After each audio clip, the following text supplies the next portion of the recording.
Welcome to Talking Business. I'm your host, Darcey Edwards with Queen Bee Leadership Training. Talking Business is just that. We are talking business with business leaders, leaders in the community, and those who change their communities with entrepreneurship. This podcast is presented by Xpose Hope as a thank you to the business community. Catch us on all the platforms. Find us, follow us, and review us. Welcome to Talking Business. I'm Darcey Edwards with Edwards Realty Trust, powered by More Realty and Queen Bee Leadership Training. And today I have Will Eberhart with Perseverance Marketing here to talk marketing. So if you're a business owner and you're starting that business, marketing is that vortex that we hear, that word marketing. How did you get into marketing, and what does that mean to you, and how do you help clients navigate that? To answer that question, we have to travel back a little bit. Okay. And so it began as an 8-year-old traveling to basketball practice in New York City. And I was on my way to AAU practice. I was on the bus, the 102 to be exact, going across Lenox Avenue. And I looked up and I saw a billboard. And that billboard was a very notable boot company. And the image made total sense. It was an image of construction boots from the knees down. They were unlaced and some of them were loosely tied. They were baggy jeans. And the image made perfect sense because it identified with exactly who I was and where I was coming from. Right. However, the words were completely foreign. And the words were someone who obviously didn't grow up using this style of dress or didn't understand or identify with this style of dress. And I could tell right away. And so it began this quest of me asking questions to the people around me. Well, what is that called? What job is that? Who does that job? And someone says, oh, advertising. I was like, no, that doesn't sound right. It can't be that. And like, no, that's what it is. It's advertising. No, clearly you don't know. Let me ask someone else. Right. My parents didn't know. My parents were very young. They were 17 and 19 when they had me, both high school graduates. My father did a year of college and that was it. Then he had to join the workforce. And so they had no idea. Other people I asked, I can't remember whom, but it was, okay, well, what is it? And then finally someone, probably the third or fourth time I asked, and I don't know how much time elapsed, someone said marketing and advertising. I was like, wait, what'd you say? They were like, advertising. I was like, no, what was the first thing? The first word, yeah. Like, marketing. I said, marketing. Tell me more. It was like, oh, well, that's when you figure out how to talk to the consumer. And I was like, oh, I can do that. Clearly, this is someone that they're not getting it. I know I can do this. But you shouldn't worry about getting a job like that. Most people only, they have that job until they're like 80 years old. You'll never get into that field. And so began this quest of this thing that was on the back burner. Now, throughout that, I've had a number of jobs and for some reason have always come back to this thing. And so that in essence is the onset of what my exposure is into marketing at a very early age, and then just kind of like beating the drum, if you will, or dancing the dance and figuring it out. Well, something dropped in your heart that day. Absolutely. When you saw that sign and you were like, I probably could do that better, and I'm 8, right? Mm-hmm. I mean, because you're like that, I don't understand those words, I don't know what that means. And that happens a lot for us as entrepreneurs. We have that bug early on. Yours was 8, mine was 9. So I love that you were smart enough to also ask the question, explain it to me. Oh, you can't explain it? I don't understand from you. Okay, I'm going to go to the next person. And not just like, oh, well, I guess that's the answer. Right. I love that. How do you help your clients? What do you do for them exactly? I'm still that 8-year-old kid. I love it. Right. I'm still that 8-year-old who's inquisitive about your business, about your why, what drives you, why did you start this, what are you trying to get, what are you trying to get out of this, what is your goal, tell me why. And even after you answer why, well, why that, right? And so it's continually asking why. That level of curiosity is what breeds itself into my business. It's not about me building a marketing plan for you. Right. It's about me helping you get to your destination based on what you want and what you envision for your business in itself, right? Marketing is not a practice, or it is a practice, but marketing is it's not a red pill you can take. It's not a formula. It is a series of practiced investigation. Each client, each consumer is different, each business is different, and each business has different business needs. Right. And so my job is to uncover what those needs are based on where you want to go and whom do you want to speak to. And so that 8-year-old kid who was asking, well, what is that? And it doesn't sound right, is still in me today and asking, okay, what is your goal? What would you like to do? What would you like to do with your business? Let's identify who your consumer is. Okay, let's now identify where that consumer exists. And then how do we get there, right? It doesn't make sense to have a barbecue joint and you're marketing to vegans. Right. It's never going to work. Right? True story.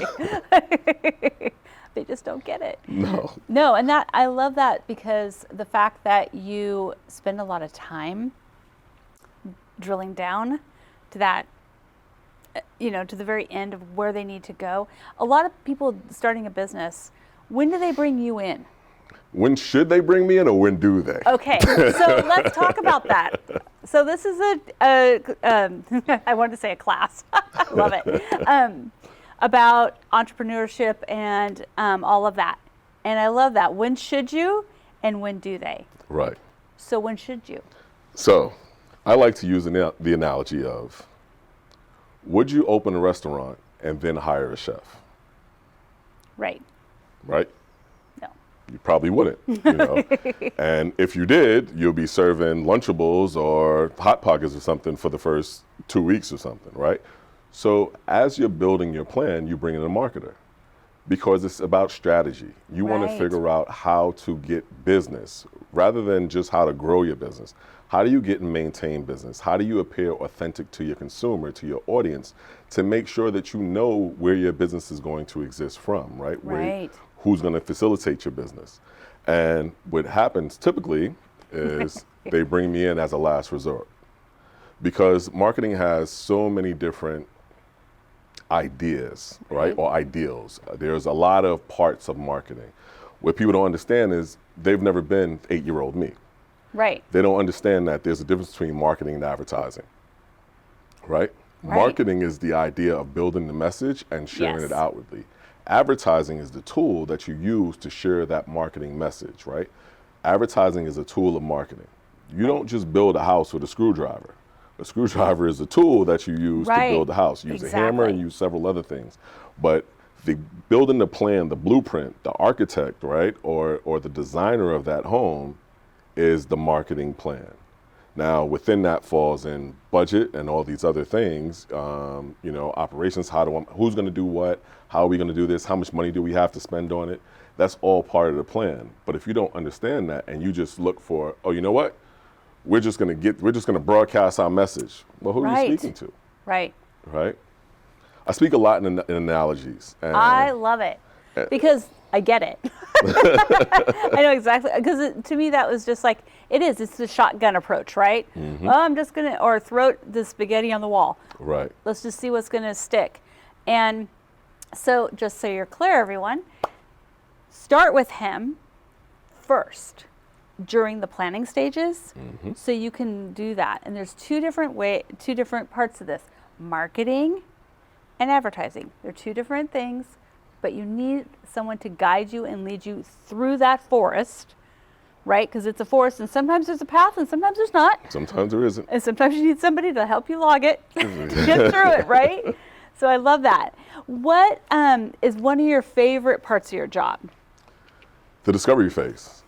My favorite part is it's twofold. One is to hear the story, Right. because everyone has their own unique story.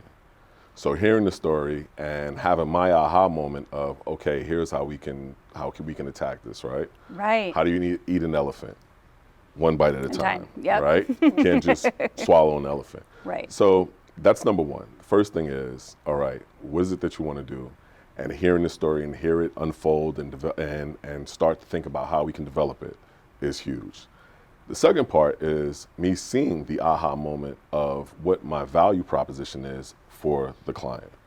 When they finally start to take notice and it's like, oh wow, that makes sense, right? That's a magical moment because now I know that we have buy-in. Right. Right? Everyone's skeptical because marketing is intellectual property. No one really understands. They don't really understand. Everyone thinks they know it, but don't put any time into it in order to investigate or to drill down or root into it. And then so when things start to come about and it's like, oh yeah, that makes sense. Right. It now shows on their face. Yeah. And so I love that. And everyone's different because they have different reactions. some people are pensive and they sit back and they have this very stern face. Other people are just, chomping the bit like, yes, Yeah. yes, yes. That would be me. All right. I'm the, let's do it. Yes, but everyone has a tell at the end Right. of the day. And when I recognize that tell is immediately when I feel the most satisfied with what the reaction is and what the exchange is.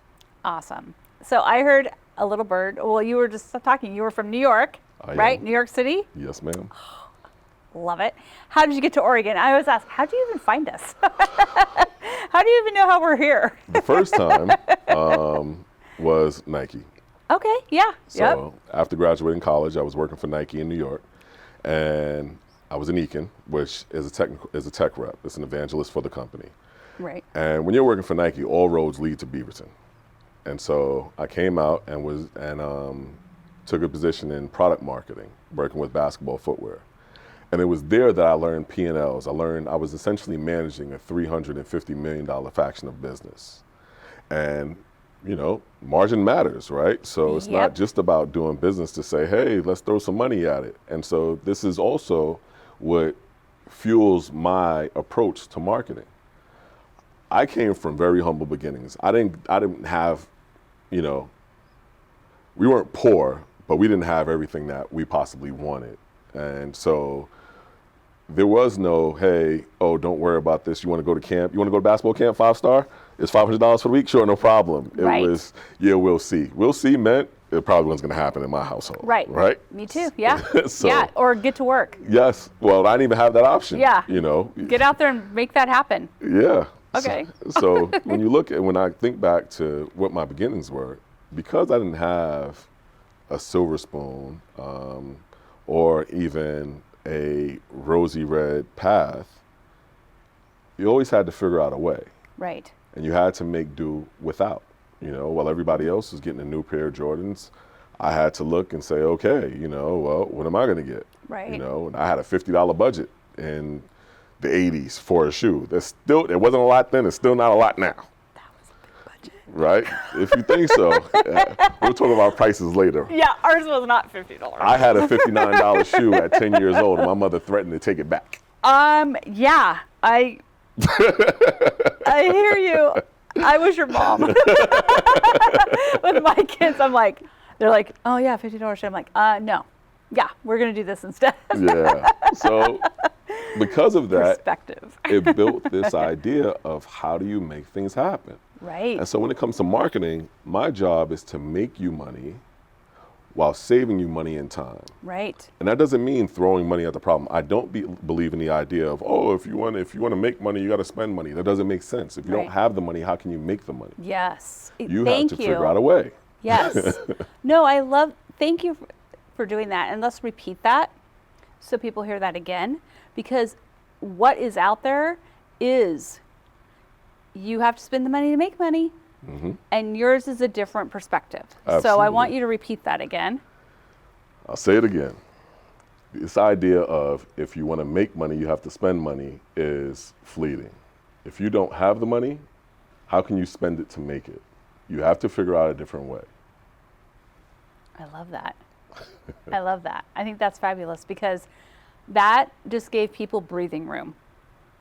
Because when they're in a business and they're coming to you and saying, I have I need a marketer, but I don't have this. Mm-hmm. I need that help of somebody who's not going to breathe down my throat saying, I need to come up with $10,000 a month to whatever. Right.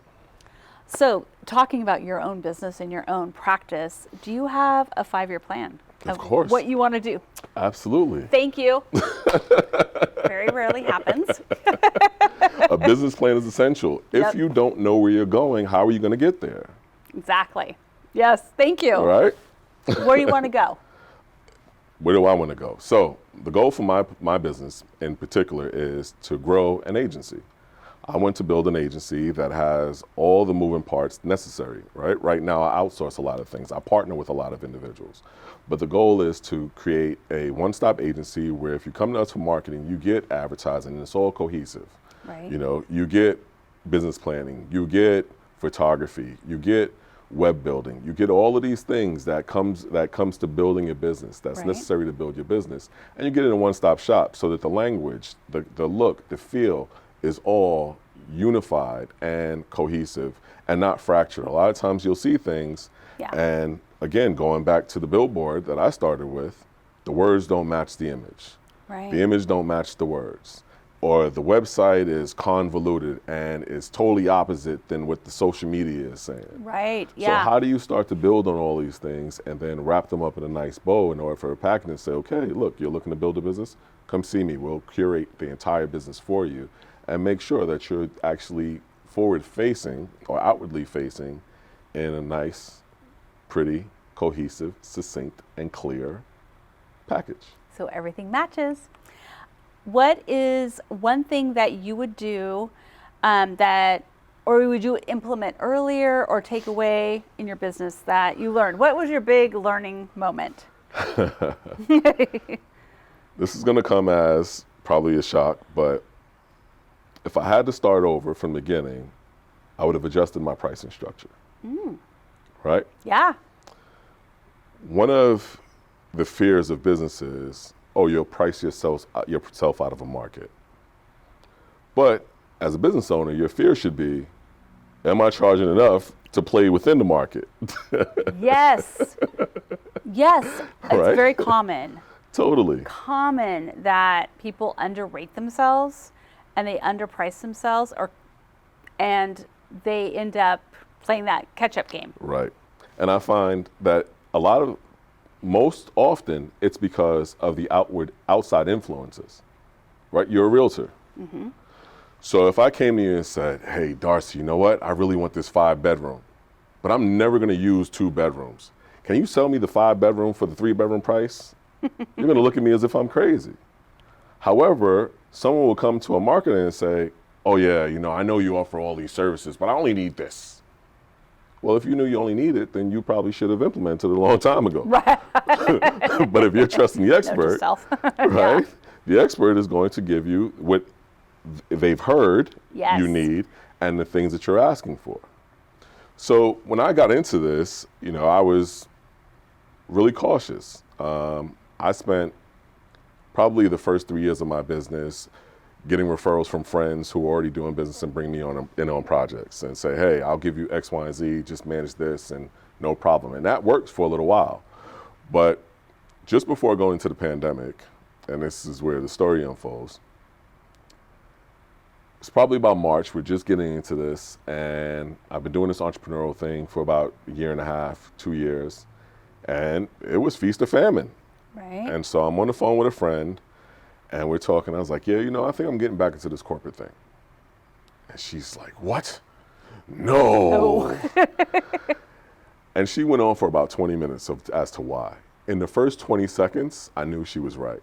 And I said, okay, have you done all the things that you were supposed to do? Have you given yourself an opportunity to succeed? Here I was in Oregon for the second time. It was the second stint. I moved back to New York in 2013, came back here in 2015. And it's now 2020, and I've been doing fairly well, but on my own and saying, you know what? Have you done all the things that you were supposed to do?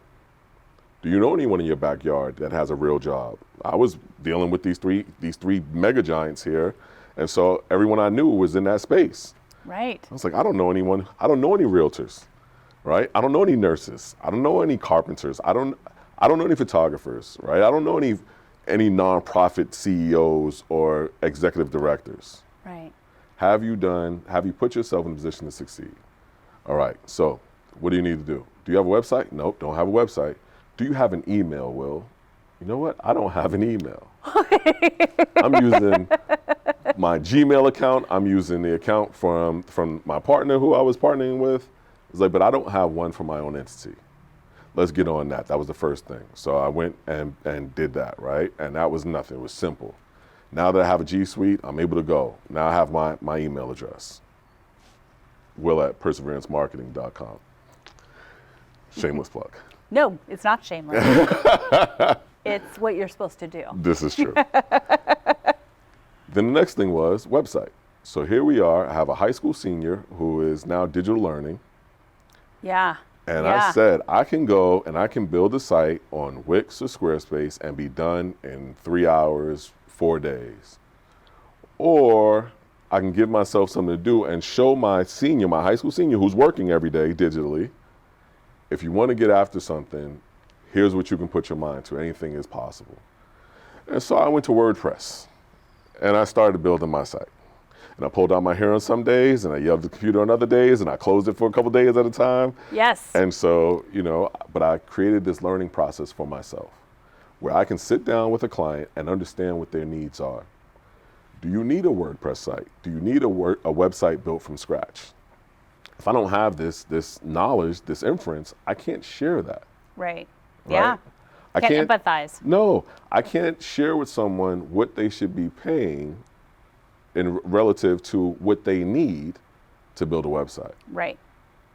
And so I pull back and say, okay, now I'm doing this. And then I find, as the story goes, I walk into a UPS store and I'm looking to send out graduation announcements. My computer had just crashed, so I was next door trying to get it fixed, and at the same time manage these announcements. And I walk in and ask this young lady, do they have return labels? We get into a conversation and she very lovingly, tough love, but lovingly says, what do you do? Well, I'm a marketer. What kind of marketing? Brand marketing. Are you interested in a network? And the New Yorker in me comes out. I'm like, oh, here we go. I'm going to be selling Amway. So, all right, who's it going to benefit? And she says, well, both of us. And I wasn't expecting that. I was expecting her to hem and haw. I was expecting her to backpedal. She says, both of us. And she starts to explain. She says, I'm going to have the guy who's starting this new chapter call you tomorrow. We're starting. We speak. The next morning he calls me. We're on the phone for 90 minutes. 10 minutes in, he says, I'm not going to sell you. Again, my alert goes up. And so I'm waiting for him to sell me. He doesn't. So now I join this networking group. And this is what's going to be the catalyst to kick off my business, right? It's a marketing arm.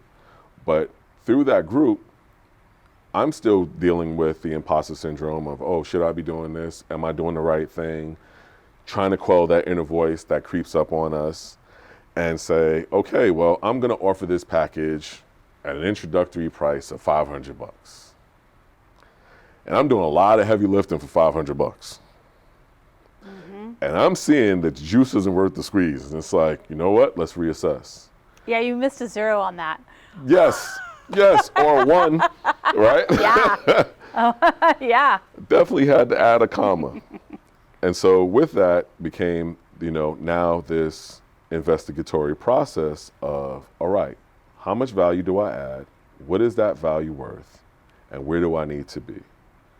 And with that, I began to change my pricing structure. I began to investigate and meet other business coaches who are charging X amount charging $1,500 for 2 phone calls a month.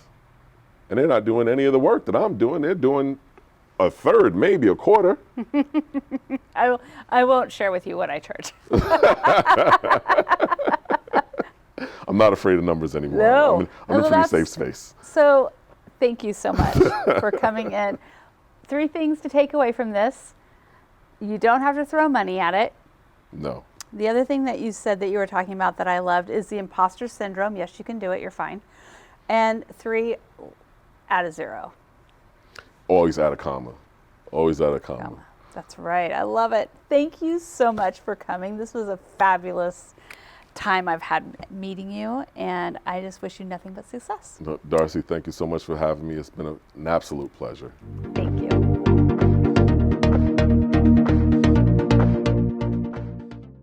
Hi, I'm Betty Campbell, Executive Director and Founder of Xpose Hope. This is your Xpose Hope moment.